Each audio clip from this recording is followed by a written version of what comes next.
Welcome back to another Spear Fishing. Your boy here, Spiro Wannabe. Morning dive tayo. Buklo. Second spot, afternoon dive with Master Joselito Bisinga, Master Erwin Bungkak, and Captain Lucaldio Giboni Bayord. Dito na naman kami sa secret spot na maraming nakakalam. Kaya ano pang hinihintay natin?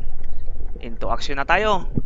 Kaso nang paangat na tayo, saka pa nagpakita yung mga rainbow swimmer or solinaw. Kaya huwag pilitin, baka kapusin ng hininga. Kaya safety first muna tayo. Babalikan na lang natin yan sa susunod. At dito naman ay may nagpakitang Great King Kai or Giant Toblerone.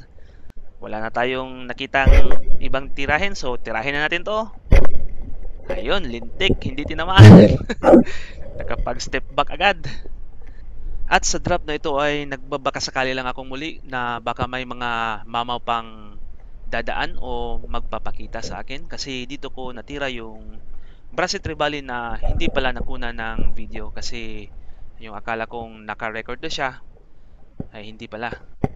Kaya eto, nag-aabang pa rin tayo kung may pelagic bang dadaan. Maraming mga bait fish, may mga dalagang bukid, lane snapper at iba-ibang maliliit na mga isda. So, posible talagang may mga mamaw na dadaan dito. At yan, nahuli ko na yung isang isdang Brasit Trevally pero wala namang video. Yan, may pangulam na. So, hanggang sa susunod na episode, sana may video na tayo at ingat kayo palagi. Dive safe always and to God be the glory.